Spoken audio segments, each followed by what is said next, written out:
possible here, but game number 2 is ready for y'all, and we are into the draft. No roster change either for EDG, as we know that at least Zuian is in the camp somewhere, but they are still sticking with Bulldog, who had nice numbers on the Akali, just was not able to have a large enough impact for it to be a difference maker, as we are flying through the bans for draft number 2.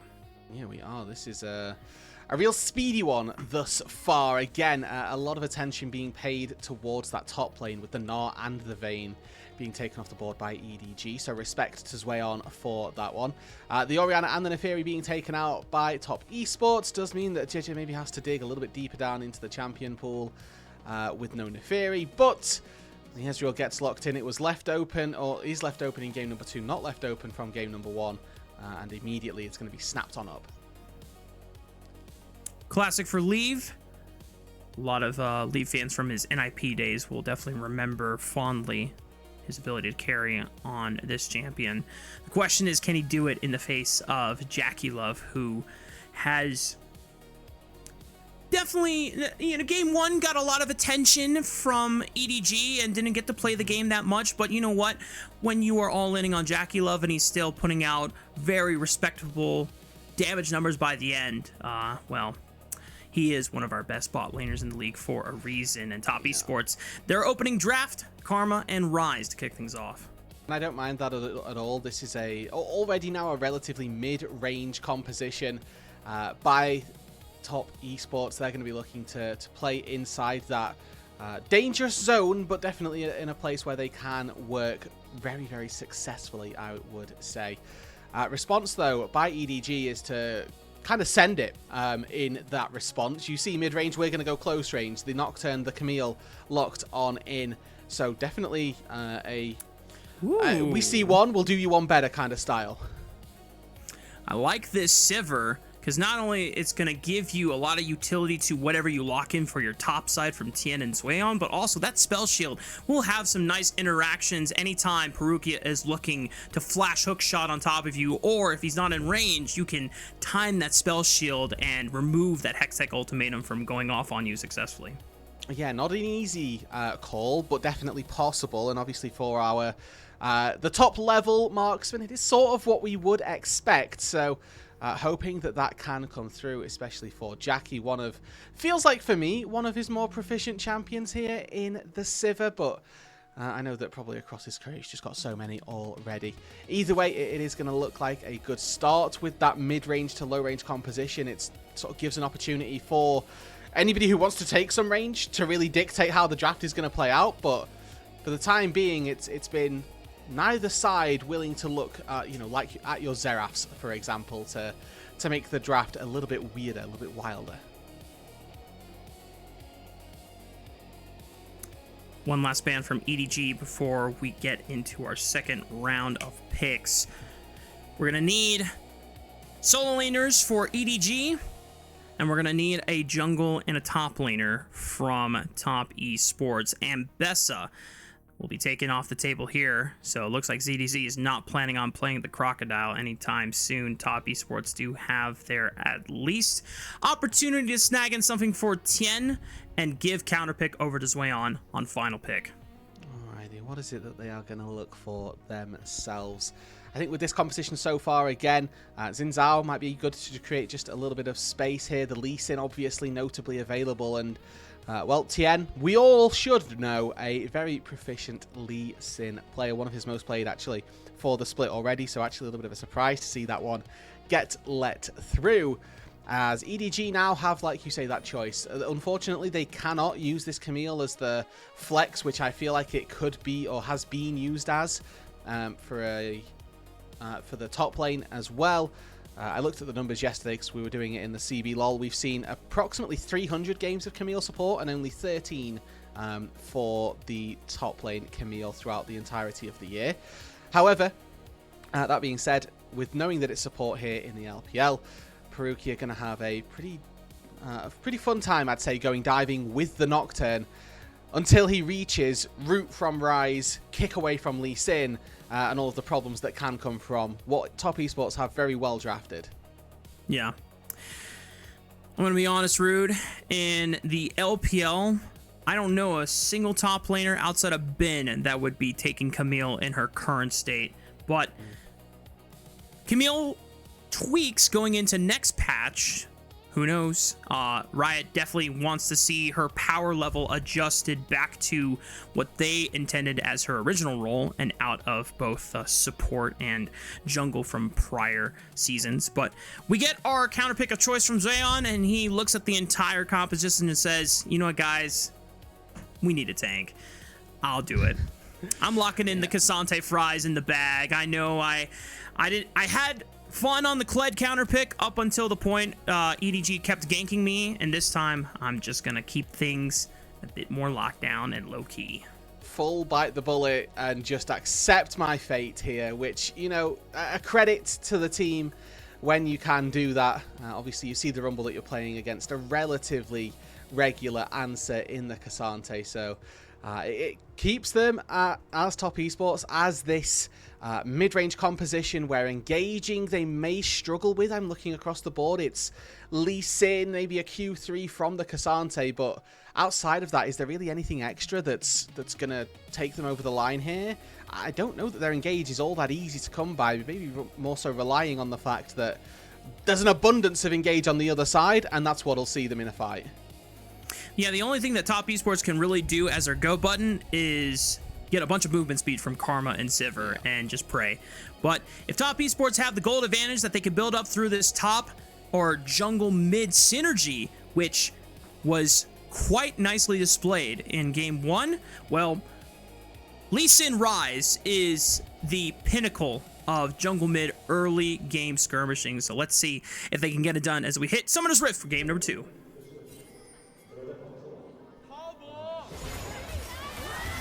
Oh boy. No, oh no, oh no.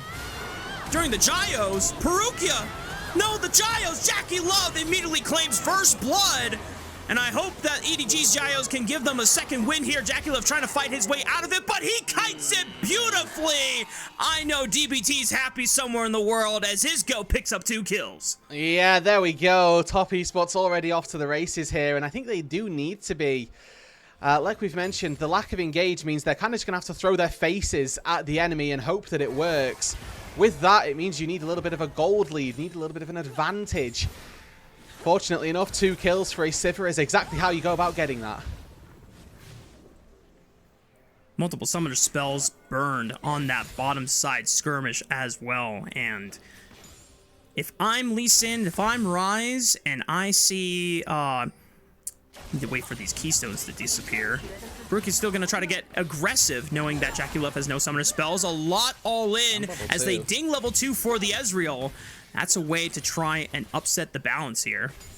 It is, and that's not a bad idea either, just utilizing potential of Arcane Shift to make the play happen. Ultimately not able to find the angle, thread the needle, so to speak, with the Ezreal spells, and JackeyLove not forced to go back to base at all, just because of that recall coming through.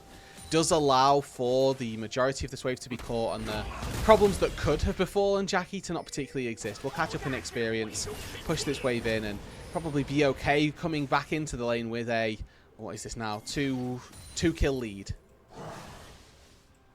JJ feeling the pressure of trying to get things volatile now that Top Esports have already jumped up to a significant early game lead, but doesn't really find anything in the mid lane, as Nocturne pre-6 ganks are always going to be quite tough if you don't have the setup for it.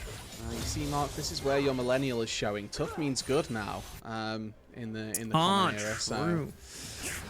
It will not be tough, in fact, and instead will be difficult, is the terminology we now have to use. It will be cooked is the correct terminology. Yeah, there you go. There you go. Well done. The Gen Z in you has rekindled itself. Just on the border there, being a 95 born kid, as Parukia sends it. That's a burst of damage, and Shutdown is flourishing for Leave and finds a double here with another Mystic Shot thrown off the top. EDG's bot lane keeping things spicy in game 2. Love that from Leave. Love that from Parukia. Just, yeah, what are 2 longswords? We don't care. We have Camille with Hail of Blades. So I'm going to take the fight, quite frankly. And that's a really solid start there. Or I guess a really good response for EDG to try and make something happen. Now looking for a little bit of a fish down on the bot side. It's JackeyLove just stepping a bit. I mean, I don't even know if this is stepping too far forward. He's looking to crash the wave. And the... Yeah, he just kind of dies, which I don't think we were expecting. I mean, I can't even fault him because where in the world did that burst damage come from? Yeah, Looked like E he was forward, chilling. full Ezreal spells. And I think it happened probably as the Karma Shield wore off as well. So a good case for really everything to have happened on the same time, the same frame there for EDG, who currently now have a pretty decent gold lead. Feels like I'm watching a tennis match where we opened up with a nasty 100-mile-per-hour service ace, and then right after the bat, we get a nasty return ace, and we're back to somewhat even scoring. Now Juo gonna feel some pain with the Ignite. Parukia, can he get in range for the empowered Q? Not enough to finish off the Karmas. Now JackeyLove's trying to turn it up. Lines up the Boomerang Blade. Wow, we are throwing haymakers in the spot lane. It is both the ping and pong down in the bot lane here as everybody's dying and really trying their hardest to get this game going in their favour. Creme deciding that a little bit more time in the Arctic Storm is going to do him favours. Spoiler alert, it won't. But catches a Flash Frost as well. As we are seeing that outside of the bot lane, things are going quite well for EDG. Tian finally getting involved again after all of the skirmishing on the bot side of the map. Bulldog will be forced to flash, and as you called it, that Crystal Eye saves his life. Yeah, and it just buys enough space so that Creme can't cast the next set of spells.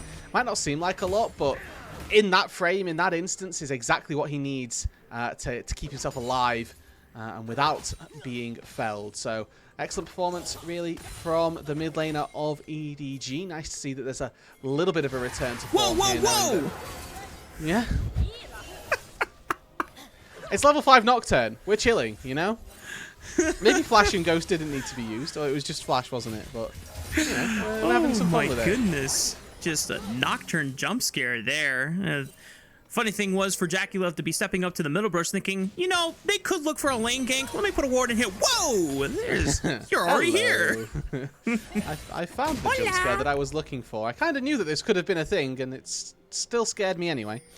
But for EDG... Again, I feel like their way to win this game could a little bit be through hoping that, or by looking for their own engages, and if they can't really play at range with this composition, they're going to have to try to play with Parukia, and getting the Camille this little bit of a lead that she has, in fairness, got could go in favour for them. It needs to be Parukia now to move around the map, try and start this game and snowball rolling. I think obviously if they do wait too long, Sivir does exist, Rise does exist, and the damage that comes from them probably just wins out on a Nivea and an Ezreal. Yeah. Rude, something must have happened in between games where both JackeyLove and Leave both said to their teams, guys, I want this next game to be about me. I need to put this guy into the dirt, and I need to carry. And so far, it has just been them on the front lines. Parukia doesn't quite land the hook shot flash onto JackeyLove. That's going to be a bit unfortunado. And he's going to take the walk of shame back through the tower. But he does, however, succeed in the burning of the ultimate here from JackeyLove, which means that in a little bit of time, we can maybe expect to see the Camille Ding level 6 and then make that gap close just a little bit easier across the board. Tian, though, starting up on these grubs. We saw in game number 1 that the dragon went down without too much of a problem before these grubs. This is now no longer the case. And actually, No response currently from EDG, though as I say that there are pings aggressively in towards the jungle. JJ has a suspicion and will be confirmed of those suspicions with the global alert. Parukia, however, going to jump right on top of Duo, and JJ flashing forward to make sure that the fear connects. Tian, can he get involved to save his support? Still goes down to Bulldog, but at least it's a trade, and Creme will extend the play with the Realm Warp. But Parukia has covered too much distance, and now Bulldog is going to make that walk back to the mid lane a bit painful for the Rise. Yeah, JackeyLove here sacrificing a little bit on the farm to attempt to be a part of that play, where Leave is able to proc the Crystalline Overgrowth, get a little bit more gold as well. And the Ezreal has managed to come back in this bot lane, exhaust. My goodness. One more missed shot. Bang! Leave! Yep. You know what? Comes back perfectly into the bot lane. Finds a 1 versus 1 kill. Zhuo not quite in range to find a shield, find a tether, find anything to provide support. And it grants a solo kill over to the EDG bot lane.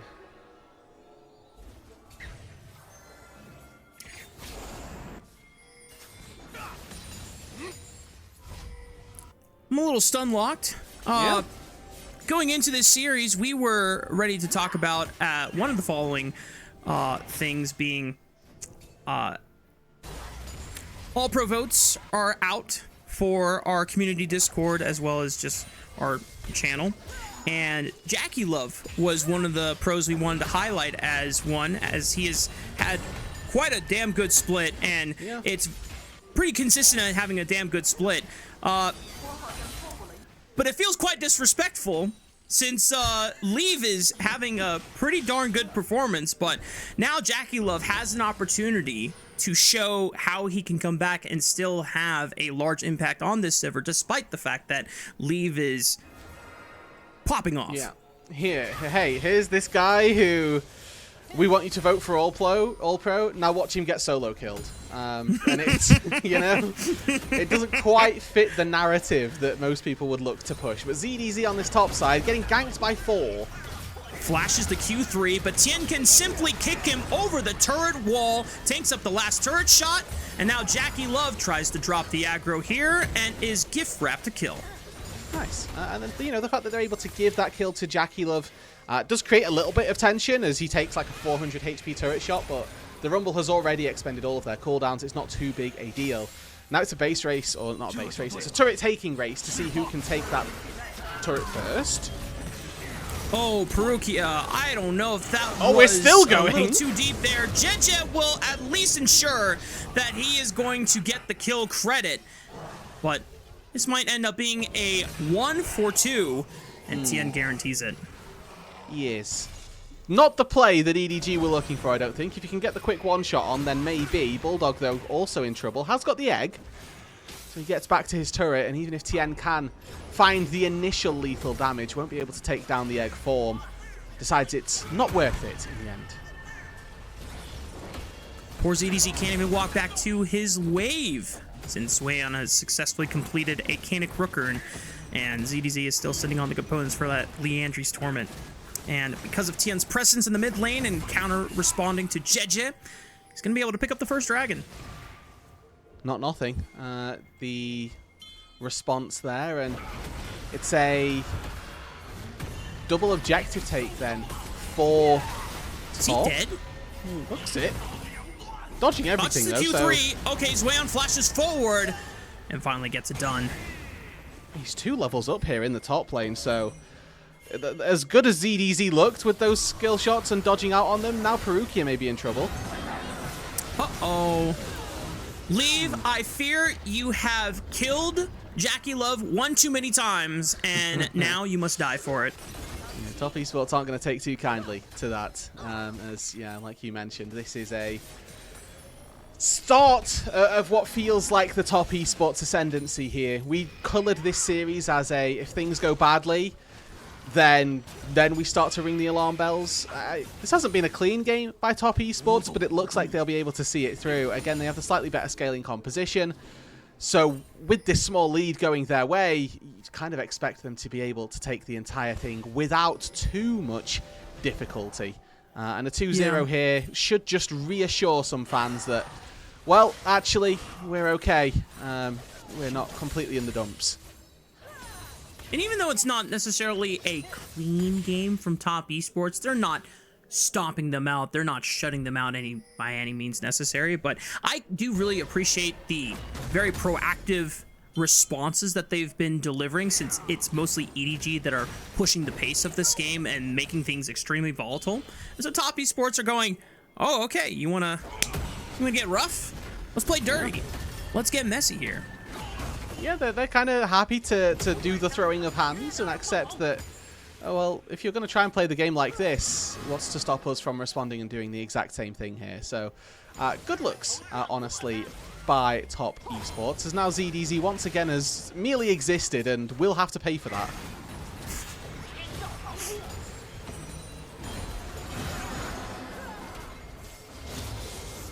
What are you in doing, the man? arms of an angel.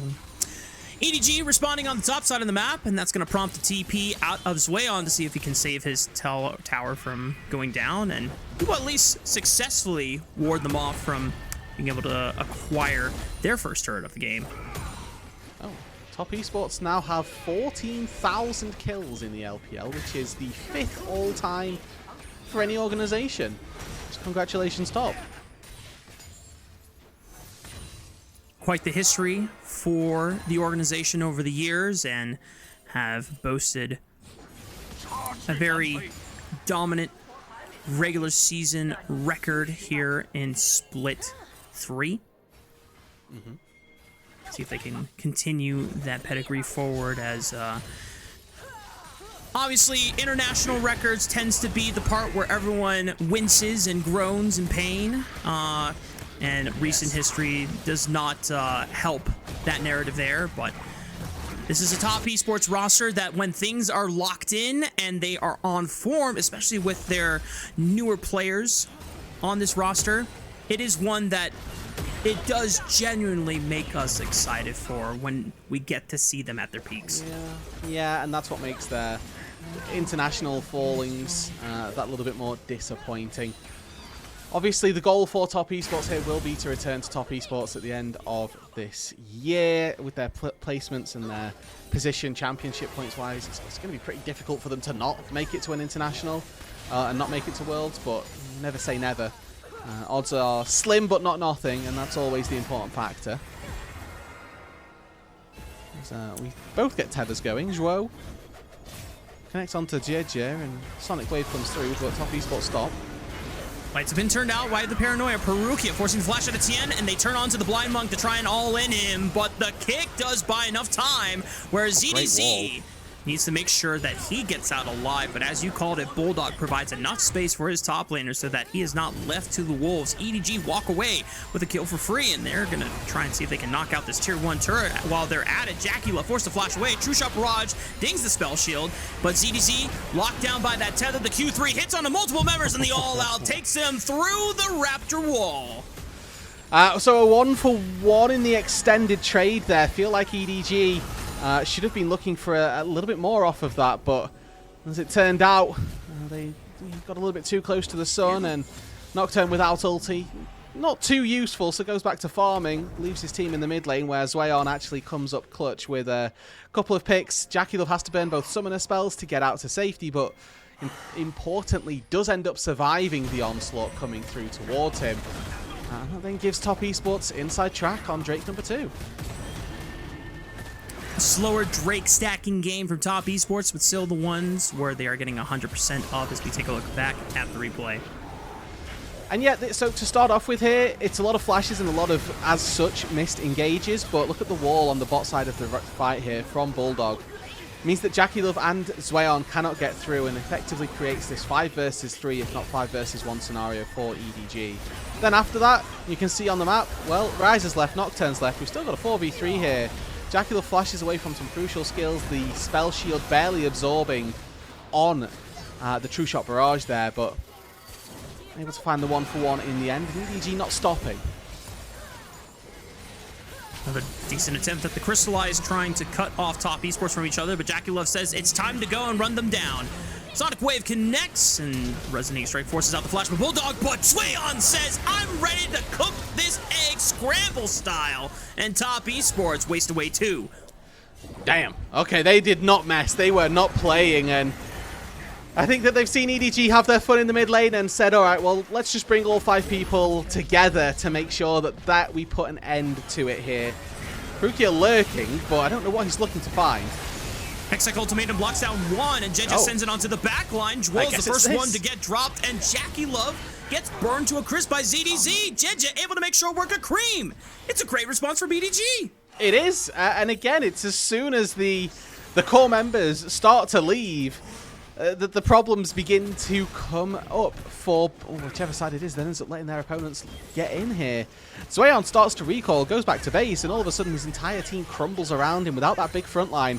They are quite squishy targets. JJ on the Nocturne has been very proficient and trying to get into the backline, gets access to JackeyLove, takes him down, and follows up with a pick onto Creme as well.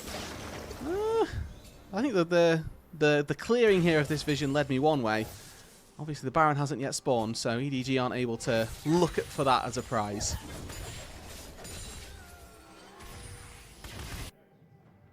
Roodood, if we see another all-in on the mid lane, and then as soon as people start to leave, just sound the alarm bells right now. Like, I know we are 12 hours away from China, from like a flight wise, but we need to send some kind of Bluetooth signal to the teams. Be like, hey, careful.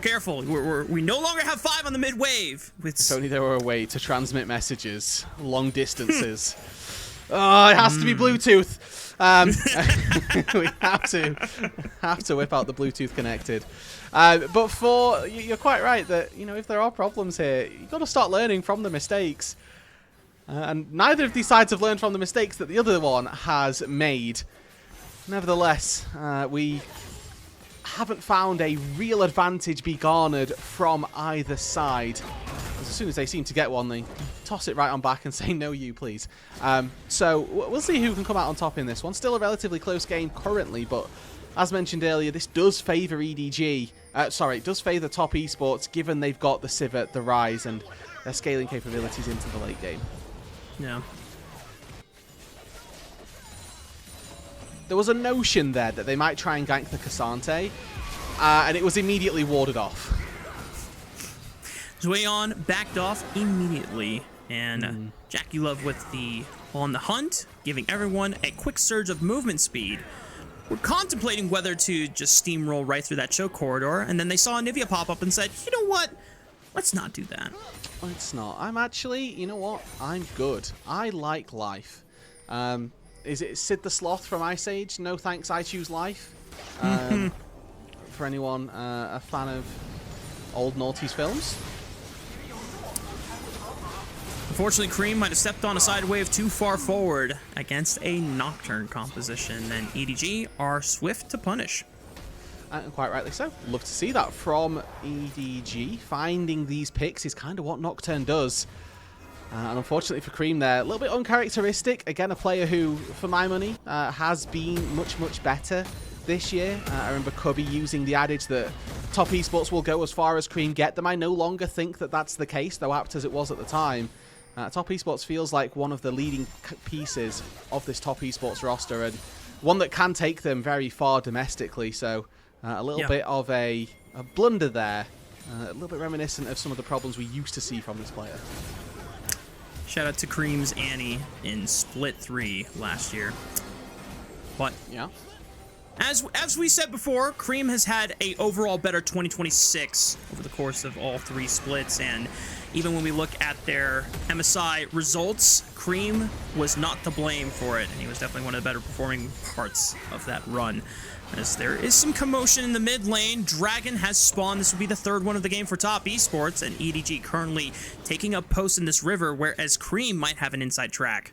Yeah, Leave is constantly shimmying forward here with these arcane shifts, and it's enticing Top Esports, but not enough to actually pull the trigger. Creme gets spotted, and Parukia fishes for it instantly. Not going to find it, though. Realm Warp now coming in it's just a bait, and the rest of top esports starting to play off their front line, but Zuian is getting hella chunked here. Tian dashes in, dashes back out, just constantly playing around with EDG, seeing if he can bait out cooldowns before he looks for a full-on commit. Now on the run, EDG forced out of the jungle quadrant, and this dragon belongs to top esports. Yeah, this is the compositional difference that EDG are going to struggle with for the most part of this game. Really, everything that top esports did there was not amazing, and they were still able to force them out and force EDG to go back to base. So I don't know that we'll get a replay with not too many kills going on, but the kick was pretty bad from Tian. Didn't really find any purchase. JackeyLove's taking a load of poke from Equalizer and from potential Mystic Shots landing, but even still, they were able to use the Karma shielding to just kind of walk forward, auto-attack a couple of times with JackeyLove, and that was enough to get them a good enough position to win that fight. Yeah. I will say top esports' ability to have second fights or even multiple number fights is definitely possible just thanks to the uptime of Karma cooldowns, and I think it does give them a bit of an edge when it comes to just constantly waiting back and forth on these battle lines, whereas EDG, once you blow these giant Summoner's ultimate cooldowns, it gets pretty hard to try and initiate a follow-up after the initial engage.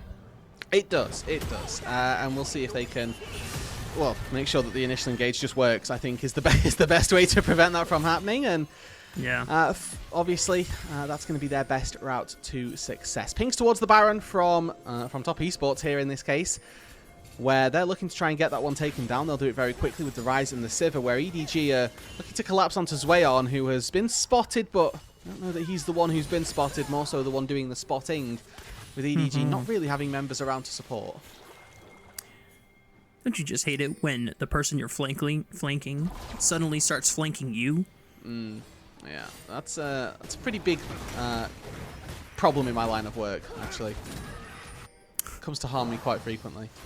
Oh, yeah? Do you want to talk about it? Nope. Fair enough. Top esports. Currently on mid-wave. Pop the on the hunt once again. Bulldog goes golden as Tian was trying to look for a kick flash opportunity. Finally kicks Bulldog away, goes into the egg passive form, but the rest of EDG cannot protect him from getting fried sunny side up. EDG still on the run, trying to reposition. JJ flashing forward, looking for the fear, but he gets burned out before he even gets it off. CDZ sending it, but at this point, EDG is just inting one after another, trying to find a miracle, but it ain't happening anytime soon. Lee finally takes one kill off the board, but the 4 remaining members of top esports can push this one into the base and end the series. And that was a clean finish for top esports there. Good start for EDG. You know, they absorb the engage. I guess the death timers are a bit too short. They probably get the inhibitor and get out. I don't know why they didn't take the inhibitor. Maybe they're just thinking that, I guess with Bulldog having TP, it's a little bit risky. JJ's going to have Paranoia as well, so there's a world where maybe you can TP and put a ward down, get a steal away. This is the 100% play. But Tian steps forward. Good Zhonya's from Bulldog. Tian not buffering the ulti there. I think that could have been a bit of an easier kick and definitely had succeeded. But kicks through, importantly, catches the egg there. Leave this entire time, I have to give credit where it's due. Playing pretty well on the Ezreal. Gets a really good Mystic shot onto JackeyLove here, which sort of thinks that JJ and EDG can turn this fight. But as soon as that lands, and as soon as the re-engage comes through, there's Karma Shield, there's heals, there's all manner of extra stuff that makes that engage a little bit too difficult. And as well as Leave can play this out, it just means that there's not enough in the tank with the rest of the squad to get through what is a HP-having team.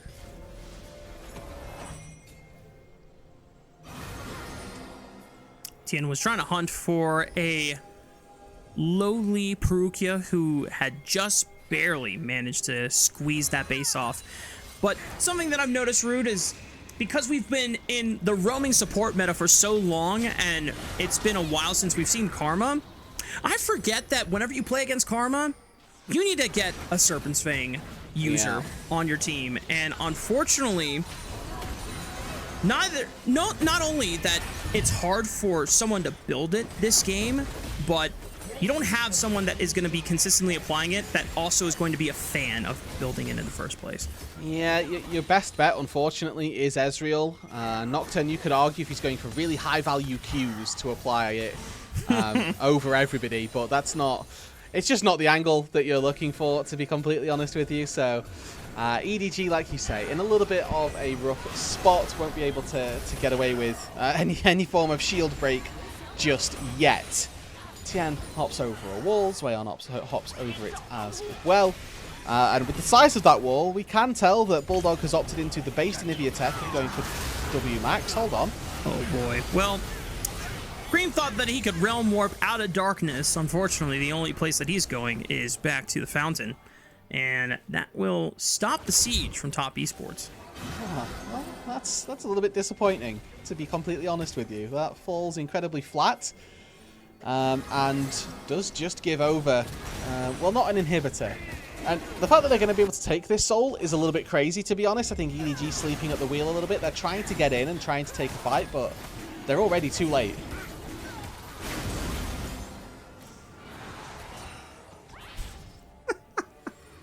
It's just bewildering to see not only top esports kind of just leave Creme to the side and EDG going, yeah, we made a good play. Wait, what? Oh, wait, they can get Chemtech Soul. We're supposed to do that thing. Oh, guys. Oh, no. Oh, well. It's the Can't get them all. You can't get them all, unfortunately, and well, maybe you could have done, actually, if they'd have tried. But we may never know here. Ultimately, there's a reason that EDG have struggled to find success in really any series, and this is, I won't say the entire reason why, but I think this series, as much as this most likely going to be a 2-0 here for top esports, not hoping to cast a curse, by the way, it's EDG haven't looked atrocious in this one, I don't think. No, they've had a lot of spirit in this one. I think that's the nicest thing we can say. That's really well framed. Yep. I'd rather see an EDG fighting and looking for plays and trying to be proactive rather than just get rolled over and looks like they're just dead for the entire series, which is definitely not the case. Unfortunately, it's the consistency of their floor that has been the main issue for this squad. Even with Xiaohao for a majority of the regular season, and now that JackeyLove has come in, and at times it seems like EDG has a better sense of direction and him getting involved, but there are still so many problems that EDG has yet to solve. Yeah, the spirit comment is little consequence, is it? You know, or little solace, I should say. You know, if they go back to the coaches' room, the coaches go, oh, guys, we showed great spirit. It's going to do little to reconcile with them that they've lost an 11th straight series. I'd be surprised, to be honest. I always am surprised when teams go and have like a 0 in a column at the end of a year. You know, we very, very rarely see teams go, in this case, you know, it would be 14-0, but like undefeated in series. Would be incredibly surprising to see a team go without a win, really, for the entire split long. But definitely, it's looking like on the cards here for EDG. As again, to sing the praises of top esports, they're not overextending, they're not overplaying their hand by any means, and Creme has been caught out a couple of times here. But this was a series that was pretty important for them. If we'd have come into the week saying that this was an important series, I think people would have laughed at us. As the week has gone on, this series has become increasingly more and more important. But they have managed to find a way and to look good in this one. As top esports multi-man up on the mid wave, Parukia was trying to sneak around and look for a creative flank. Unfortunately, there was enough vision in that Raptor Pit wall that spotted him and alerted top esports of his presence and his attempts there. And as you said, Rood, losing 0-2 to both WE and LGD in the same week, I think tends to do something to any of our top teams in the LPL, and can be a great incentive to lock in That is what Top Esports have done here. Oh, good catch. Woo-hoo-hoo! Well, Parukia is forced to flash and use that Hextech ultimatum. Tian being able to really thread the needle on that Sonic Wave. I think that's just game sense, right? That's I know exactly where the Camille's going to land, and hitting that Q is a real testament to the knowledge that Tian does have.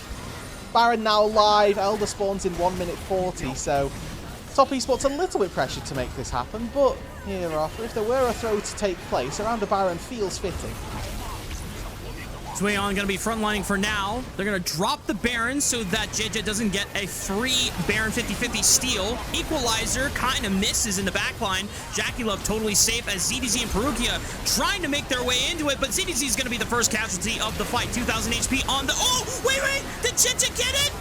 Oh, no, Tian still was able to secure it. It looked so close, 300 HP out of nowhere, but Top Esports will not allow any miracles to come through the way of Edward Gaming this time around. Zuian gonna TP into the base, empower this minion wave that is just pummeling down this inhibitor. And Bulldog will definitely try his darndest to keep his Nexus alive, but it was written in the stars, Roodood, that Top Esports, after having an abysmal week, were ready to show their peak form once again and making sure that they dominate EDG. A 2-0 for Top Esports. Relatively clean for game number 1. Game number 2 took a little bit more time, a little bit more effort, and a little bit more energy. And much to the joy of all LPL viewers, a 8-game day here, not 9, comes through. A nice 2-0 for Top Esports there to close us out. I know that some of us here on the LPL English staff got a little nervous once one of our colleagues and admins, Alk, proclaimed in the prod chat, "I'm going to bed. It will not be a 9-game day. We ride on right after the JackeyLove double kill, and then we proceeded to get leave double kill, leave solo kill, EDG pulling this, and this off, and everyone started to sweat very nervously just off of the flurry of messages that happened after. But rest assured, staff is going to be able to go to bed just a little bit early. Shout out to Top Esports for that. Yeah, and you know, like we say, it's a good little spot for Top Esports to now end up in. They were really down the barrel in this week. Hasn't been a good week for them. This is the very little solace that they'll be able to take, that they were able to, you know, find one win up against EDG, and a convincing win at that. I think if they'd have been taken to 3 games here, this would have been like we've said numerous times, it would have been a big deal. Yeah. As it is, it's not happened, and we can rest easy now. And with that series wrapped up, we can go ahead and check out the updated standings and see where Top Esports and EDG now fall into place. With AL and BLG still at the top of the leaderboards in Group Ascend, Top Esports still remains in 3rd seed overall. However, can always catch up to them later on next week as we have our final few days of games involving all 3 of these teams, as well as the rest of Group Ascend. So EDG now are in Knights rivals. They are a lock for play-ins. They cannot in any way eclipse 7th place, and they'd have to do a pretty impressive run of things to overtake Thunder Talk, to be completely honest with you, by way of probably a 6-0 like close out to the season, and then pray that Thunder Talk don't have a good running either. But it is EDG who are locked in. They're probably going to play up against NIP. That's a really fun series to look out for next week, when those 2 teams do end up going head-to-head with one another. So that's on the Saturday in the middle slot, NIP versus IG. That'll be a fun one to keep our eyes out for. It'll be an early preview of who will be the best team representing Group Nirvana. And it's still a reminder for anyone that is just tuning in to LPL this year as of now and for Split 3 that NIP, IG, and Weibo basically did a swaparoo with LGD, Thundertalk, and EDG when it came to coming from Group Nirvana in Split 2 to going to Group Ascend in Split 3 because of how Split 2 playoffs Knights rivals played out. All three of those teams that are in Group Ascend upset the other three from Group Nirvana currently in a best of 5, and each one of those went to all 5 games. But it's a shame that the likes of EDG, who were able to have a surprising victory over Ninjas in Pajamas specifically, not been able to show the same magic when it comes to the rest of the teams here. Yeah, you're exactly right, Raafaa, that for EDG, we were hoping that these Nirvana teams were going to come in and really kick around and sort of upset the status quo here in a Group Ascend, and that's happened a little bit with Thunder Talk and a little bit with LGD, but Edward Gaming have come in and they've just sort of splashed around in the shallow end, haven't really got into the depths with the big boys just yet. So it will be a disappointing end to or disappointing start to their season. But I mean, we only have to look to WE to know that a team, a composition of players can truly never be counted out right up until they are literally out. Yep. So we were saying the same thing about WE in Split 2 this year, weren't we? You know, they were 0 and everything in terms of series score, really struggled, and then somehow, some way, beat BLG and nearly make it to MSI. So beating BLG, beating anyone's legend. I think there was one more team that they beat in the upper bracket, if I'm not mistaken. Might have just been those two, but before eventually falling to top esports in that upper finals, and then BLG getting their revenge in that lower finals. But exactly right, Rude. The fact that a team like WE and their end of regular season score, and they were able to turn up just like that. I mean, we have quite big patch changes next week. A lot of marksman changes, fleet of footwork getting buffed as well. Overall, it could potentially be quite big for the landscape of things. I know Thunder Sky as well getting heavily nerfed. It'll be a question of whether pro players still decide to just run these fighter junglers and just build different items instead, or if they feel like the Thunder Sky nerfs will not be enough to dissuade them from building it as just the de facto best first item in slot. But I always look forward to how teams are able to adapt, and not just adapt, but how quickly they can catch on to what is going to be the next wave of OP changes for upcoming playoffs.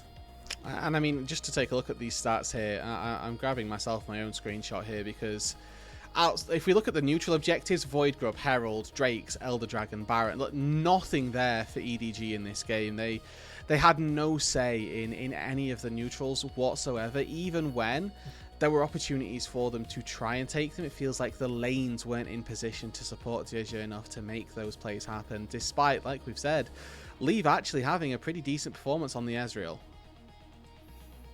Yeah, this was one of the few games where, and few series I've seen from Leave recently on this EDG squad where he isn't necessarily in a place that feels illegal. Like, there have been multiple times where I'm like, Leave, why are you this far forward?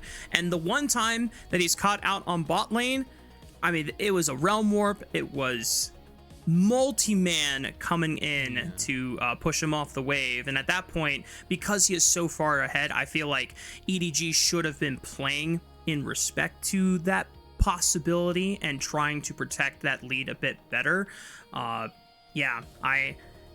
This is one of the few times where I feel like Leave was doing the best that he possibly could, and unfortunately EDG just could not leverage that this time around. Yeah, and you know, like we say, that it's good to see Leave performing, but unfortunately for EDG, it really is going to require more than just that. I think that today on the Rumble, ZDZ was a little bit hit or miss for me, not particularly present. The Olaf game, again, I highlighted the fact that yes, he's got 7 deaths, but I do think he actually performed relatively well on the Olaf. JJ, again, to take a look at somebody on this team who is maybe doing some of the right things. On this Nocturne, we've got a couple of highlights out of it, right? He's trying to make the plays happen. But it does just feel like the team as a whole hasn't really come together just yet. When we look at these team fights, it's not any one individual who is completely messing up, completely falling flat on their face. Also just we don't have the damage, we don't have the draft, we don't have this, we don't have that. And when you're missing out on ultimately so many things, it becomes a real big problem. Yeah. Rood, who do we give player of the game and player of the match to? Because there's a lot of back and forths in this game, so I don't know if there was one particular player that looked 100% clean. Obviously, JackeyLove got a lot of kills early on and was playing an overall nice game, but I think the solo kills from Leave dink any chances for that. Tian, solid, really solid Lee Sin performance, but not also 100% clean. But for the most part, it wasn't nearly as dominating as the Jarvan in game 1. I think Zuian, Creme got caught out on the sideways. Player of the series, I'm up in the air. Could go to Tian, could go to Creme as well. I don't think he played particularly poorly in really any sense of the word, like in terms of overall consistency. Looks like Tian's going to pick up a second one, which is not a bad thing by any means, but I feel like there could have been, I don't know that anybody was in particular a super big standout. I'd be interested to see the vote on this as to who actually ends up getting, or who got the majority of the votes, but it's good for Tian, I think. He came off the back of a really rough week where he was getting gapped by Hung, by Monkey. Now he gets 2 player of the games, we'll get a player of the series as well. A real return for Tian here. Yeah, and the small notes and the criticisms are really just kind of like stifling. There's a couple times here where he didn't necessarily execute this, or he went too far forward and gets locked down by point and click CC. But yeah, a couple of the votes did go to Zuian's way, which I was in agreement with you on Rood, but I think the majority going to Tian's way also just helps the overall broadcast kind of decide, well, who do we want to give player of the series to? And at this point, it's just going to be Tian. Yeah, and I think as well, there's a very heavy bias of player of the games, right, towards these carrying roles. And I feel like if we looked pound for pound into who was actually getting player of the games, like I'd say probably 40% of them would be junglers, just because of the way that people value how a player of the game gets decided. I think we should be looking and striving to give more love to the other roles. There have been notably a couple of times where a support should have gotten a player of the game, and I think that I've seen Kael get one on Nico, and that's about it for support player of the games. Same for top lane right here. I think that's Zuian. We talked about it in the draft. He sacrificed himself, put the fries in the bag, played Cassante, and for my money, did incredibly well on it. Yeah, I'm definitely with you on that. And even though early laning phase was a bit rough for Joel and JackeyLove, I felt like his Karma play outside of laning phase was also quite stellar and definitely deserved an honorable mention as well. Kept all of top esports alive multiple times, and even the game 1 too, barred. Obviously, some of the magical journeys were a bit short, but hell, those tempered fates were spectacular. But good for Tian. I can appreciate the narrative that they help do set forward, that after getting blasted by Hung and Monkey in Player of the Match awards, Tian locks it in and gets his own Player of the Match award. Yeah, good for Tian and good for top esports as well. Feels like he is the driving force. He's the one who takes them into whatever successes they end up having. Player of the match, of course, for Tian as well. 8 for 8, no surprises. But he takes the team, puts them on his back, makes the most of his position, and Tian top esports rather are generally very able to succeed from there. Yeah. Well, that does it, folks. Our LPL English coverage has come to a close for today. Again, no 9-game day yet here for this split, or I don't even know if we've had it. I feel like we've had a 9-game day some point earlier in the year, but I think it has evaded us at least. Split 1. Yeah, split 1 was so many. bonkers, but split 3, it has evaded us for now. But before we close things out, we want to give a big, very huge thank you to our elite coffee supporters, Aaron Soup, Mung, Gelati, and Andrea Duran. Their pledged financial contributions help level up the broadcast and give back to the cast and crew who strive to give you an English LPL product every single day. And as always, it's a pleasure to be able to bring an English coverage to you guys. It's always a pleasure to cast with my boy Roodood. We don't get together that often these days, but when we do, it's always a blast. And before we close things out, any other words that you would like to give? No, just a reminder to tune in next week. We've got the final week of the regular season coming on up. We start off on Wednesday, as we have been for Split 3. It's LNG versus Weibo, so their final matchup in Nirvana. Should be a good one. It doesn't really have any stakes, to be completely honest with you, so it'll be good to see what the teams... I don't know that we've ever actually had a game that has genuinely no stakes, so... I think for these teams, it's a good chance to let loose. Yeah, we'll be on break for the next couple of days. Keep your eyes on the lookout as well for our weekly LPL podcast episode as well. That'll be released by the time we get to our first LPL day of week 5 as well. And last thing, can you throw up the All-Pro vote QR code for producer Ice? Because... as we covered it before earlier in the day, we have All-Pro ballots that we are opening to our community Discord, as well as obviously everyone on the LPL English broadcast staff and crew will be putting their votes in so that we can all pool our opinions together on who we feel like was the best of the best here for the LPL Split 3. We are getting it up soon, folks, so... don't you worry. Yeah, I mean, the All-Pro is such an important part of what we do as well.